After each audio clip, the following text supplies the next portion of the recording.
Mulai ya, record. Assalamualaikum warahmatullahi wabarakatuh. Waalaikumsalam warahmatullahi wabarakatuh. Waalaikumsalam warahmatullahi wabarakatuh. Selamat pagi semuanya, Pak Edi, Bu Iis. Gimana? Pak Edi? Sehat, Bu, alhamdulillah. Kabarnya hari sehat, Bu, alhamdulillah. Oh iya, Alhamdulillah sehat, Bu. Sehat terus ya? Masih semangat nggak ya. hari ini? Bu Wih, Iis? semangat dong, Bu. Bu Iis masih semangat? Semangat dong, Bu. Oh ya, alhamdulillah kalau begitu ya. Sebelum kita memulai acara hari ini, ada baiknya Pak Edi membacakan doa terlebih dahulu. Pak Edi, silakan Pak Edi dimulai doanya. Ya, mari teman-teman sebelum kita memulai sesi pembelajaran ini, alangkah baiknya kita berdoa dulu menurut agama yang punya masing-masing.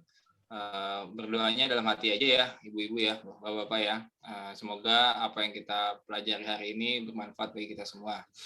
Amin. Berdoa dimulai.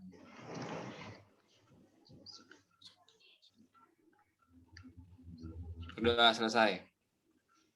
Ya, terima kasih Pak Edi. Mudah-mudahan kegiatan kita pada hari ini berjalan dengan lancar dan baik ya Pak Edi. Ibu Iis. Ya, Ibu. Oke, pada hari ini saya akan memberikan materi mengenai profil pelajar Pancasila. Akan tetapi sebelum itu ada baiknya kita ice breaking dulu ya Pak Edi ya, agar lebih tercerahkan untuk pembelajaran kita hari ini. Bagaimana? Boleh? Oke. Boleh, Bu. Baik, ice breaking-nya mari perhatikan terlebih dahulu saya ya. Ketika saya menyebutkan hidung, maka Pak Edi jangan menunjuk hidung, Bu Iis, akan tetapi tunjuk yang lain. Ketika saya tunjukkan mata, tunjukkan juga yang lain. Mata misalnya, mata saya ke sini, Pak Edi kemana gitu ya. Pak Edi ke kepala misalnya. Bu Iis. Tapi Ibu masih ini nih, Bu. Apa? Oh, udah. Sip. Gimana? Gerakannya Mas. Udah Mas. Iya. Udah siap. Sekarang mulai ya. Mata. Hidung. Kepala. Oke, terima kasih Pak Edi dan Bu Iis mengikuti ice breaking-nya walaupun ya sederhana saja. Oke, materi hari ini yaitu mengenai profil pelajar Pancasila. Ya. Oke. Tetapi ada baiknya kita memahami kesepakatan kita terlebih dahulu ya. Yang pertama, kesepakatan kita yaitu menghargai sesama peserta dan fasilitator. Yang kedua, satu berbicara, semua mendengarkan. Kemudian semuanya tepat waktu, alhamdulillah semuanya sudah tepat waktu. Terus yang keempat, berpartisipasi aktif. Semuanya diharapkan untuk berpartisipasi aktif ya pada pembelajaran kita hari ini. Kemudian yang terakhir, fokus pada sesi belajar. Nah, itu dia kesepakatan kita pada hari ini. Kemudian tujuan pembelajaran hari ini yaitu di akhir sesi peserta mampu yang pertama memahami profil pelajar Pancasila dalam kerangka kurikulum SMKPK. Kemudian yang kedua mengidentifikasi karakter profil pelajar Pancasila.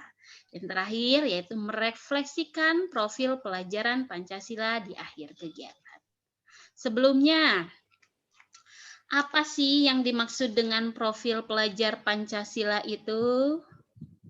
Yuk, siapa yang tahu di sini? Saya, Bu.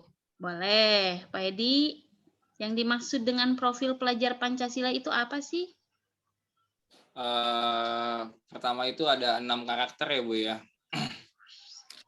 6 karakter itu yaitu beriman, yang kedua bertakwa kepada Tuhan Yang Maha Esa dan berakhlak mulia, kemudian bineka global, bergotong royong, mandiri, bernalar kritis, dan kreatif. Oh, bagus sekali. Berarti Pak Edi sudah membaca ya materinya, Bu Is? Bu Is sudah membaca materinya? Membaca dan diingat, Sudah Bu. Bu, sedikit-sedikit. Iya, bagus. Alhamdulillah kalau begitu ya. Mari kita jabarkan satu persatu. Apa sih yang dimaksud dengan profil pelajar Pancasila?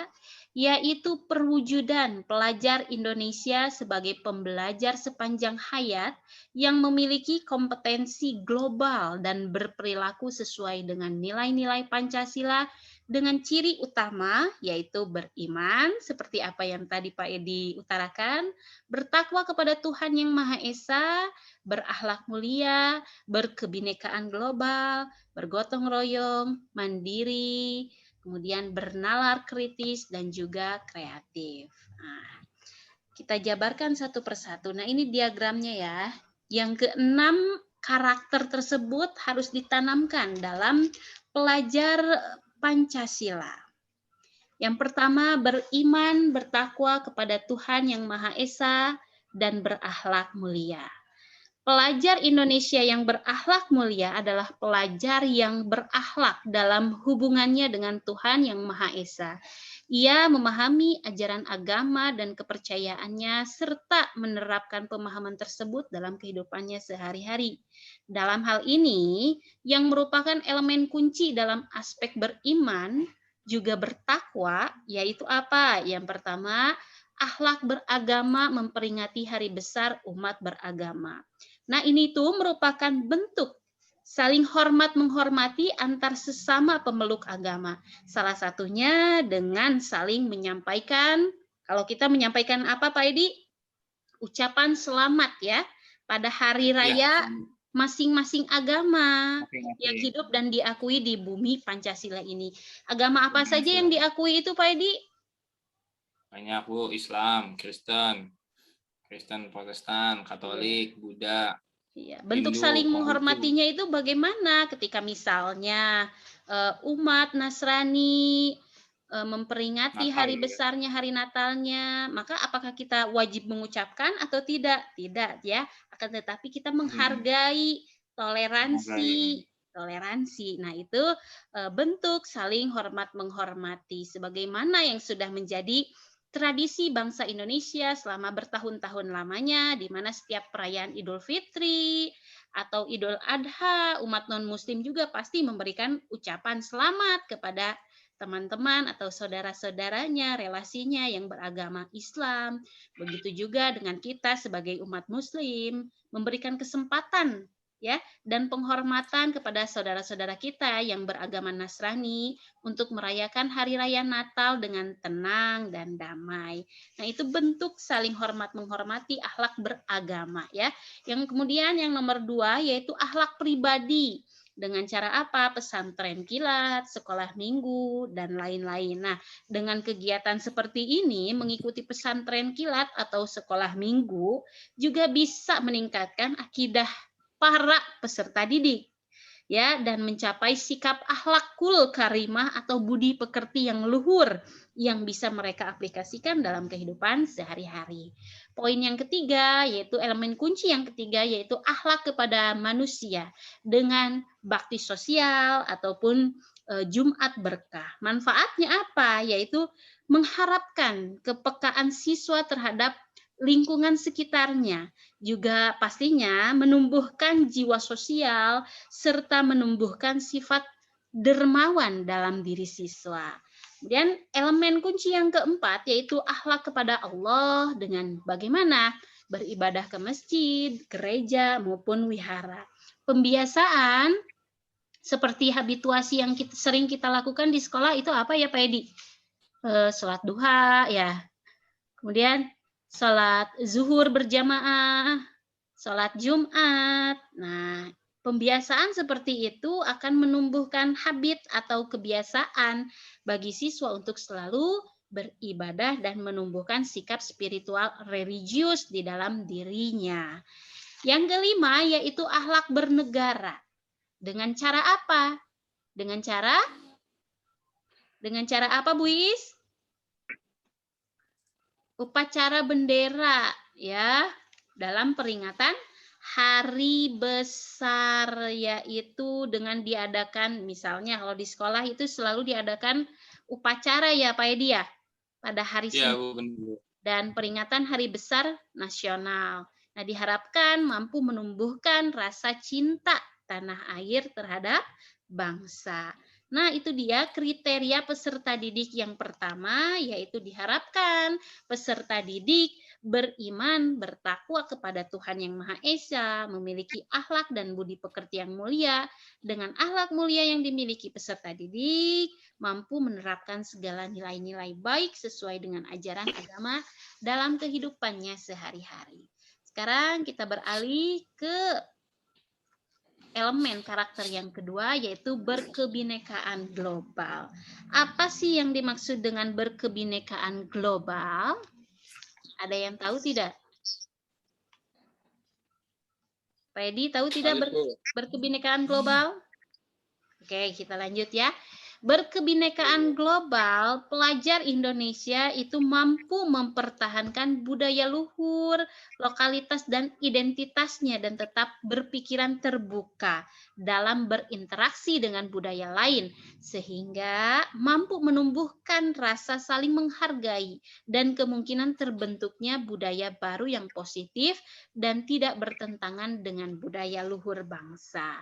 Berkebinekaan global juga tidak hanya melihat perbedaan secara nasional, tapi juga di dunia bahwa keragaman itu adalah sebuah kekuatan yang akan nantinya menghadirkan solusi-solusi yang akan semakin menguatkan kemanusiaan kita ya. Elemen kunci yang pertama yaitu mengenal dan menghargai budaya. Tentu setiap daerah di Indonesia itu memiliki ciri khas dan kebudayaan yang berbeda-beda. Hal ini yang membuat terciptanya keberagaman dalam berbudaya. Dan hal yang bisa dimunculkan dan diharapkan dari siswa, yaitu yang pertama misalnya tidak meremehkan dan menghina adat istiadat, kebiasaan, suku bangsa lain. Yang kedua misalnya ikut memelihara, melestarikan, juga mengembangkan tradisi. Yang ketiga, tidak menonjolkan suku dan budaya sendiri. Yang keempat, ini yang paling sering kita temukan ya, berteman dengan siapa saja. Ya, peserta didik harus mampu bisa berteman dengan siapa saja meskipun berbeda suku, agama, ras maupun budaya. Kemudian elemen kunci yang kedua yaitu kemampuan komunikasi interkultural dalam berinteraksi dengan sesama. Seperti apa yang tadi saya jelaskan di atas bahwa sikap tidak meremehkan atau menghina adat istiadat orang lain menjadi salah satu kunci berhasilnya kemampuan komunikasi interkultural dalam berinteraksi dengan sesama ya. Elemen kunci yang ketiga yaitu refleksi dan tanggung jawab terhadap pengalaman kebinekaan. Apa yang dimaksud dengan refleksi dan tanggung jawab? Yaitu tanggung jawab terhadap pengalaman kebinekaan. Secara reflektif dapat memanfaatkan kesadaran dan pengalaman kebinekaannya agar terhindar tentunya dari prasangka atau stereotip terhadap budaya yang berbeda, sehingga dapat menyelaraskan perbedaan budaya agar terciptanya kehidupan yang harmonis, yang kemudian secara aktif, partisipatif membangun masyarakat yang damai dan inklusif, kemudian mampu berkeadilan sosial, serta berorientasi pada pembangunan yang berkelanjutan. Nah, ini adalah dimensi yang kedua ya. Yang ketiga yaitu dimensi bernalar kritis. Pelajar yang mampu bernalar kritis itu mampu memproses informasi, menghubungkan dan menganalisis informasi, mengevaluasi serta menyimpulkannya. Juga mampu memecahkan masalah dengan menggunakan informasi tersebut ya. Elemen kunci yang pertama yaitu membuat keputusan. Nah, dalam membuat keputusan ini, perlu informasi, perlu memproses informasi dan gagasan ya, memiliki kemampuan untuk mengajukan pertanyaan, untuk memperoleh gagasan dan informasi, mengidentifikasi atau mengklarifikasi gagasan dan informasi yang diperoleh, serta mengorganisir dan memproses informasi tersebut. Yang kedua yaitu menentukan benar atau tidaknya sebuah informasi ya. Kita harus mampu, pelajar Pancasila itu harus mampu melakukan analisis atau evaluasi informasi dan gagasan. Pelajar Indonesia dapat menggunakan logika dan penalaran dalam pengambilan segala keputusan dan tindakannya. Ia mampu pertama, membedakan komponen-komponen dalam setiap pengambilan keputusan seperti pertimbangan akan faktor eksternal, resiko, dan tujuan. Yang ketiga yaitu melakukan refleksi terhadap berpikir ya, rasa ingin tahu yang tinggi dan proses berpikir itu sendiri. Pelajar Indonesia dapat melakukan refleksi terhadap proses berpikir dan berpikir mengenai bagaimana jalannya proses berpikir tersebut. Nah, kemampuan ini akan mengarahkan pelajar Indonesia untuk selalu menyadari sepenuhnya akan proses berpikir. Kemudian yang keempat yaitu dimensi mandiri ya. Ada apa saja elemen kuncinya? Yaitu mengembangkan sikap ilmiah. Yang kedua, tugas terstruktur untuk individu dan kelompok. Yang ketiga, komitmen diri untuk belajar. Yang keempat, evaluasi diri dalam kegiatan. Yang kelima, refleksi diri terhadap suatu pembelajaran. Pelajar mandiri merupakan pelajar yang bertanggung jawab atas proses dan hasil belajarnya. Ia memiliki prakarya atas prakarsa ya atas pengembangan dirinya yang didasari pada pengenalan kekuatan maupun keterbatasan dirinya serta situasi yang dihadapi. Melakukan refleksi terhadap kemampuan dirinya dikaitkan dengan situasi belajar yang dihadapi saat ini, sehingga pelajar mampu mengenali dan menyadari kebutuhan pengembangan dirinya yang sesuai dengan perubahan dan perkembangan yang terjadi. Kemudian mengatur pikiran, perasaan, dan perilaku untuk mencapai tujuan belajar.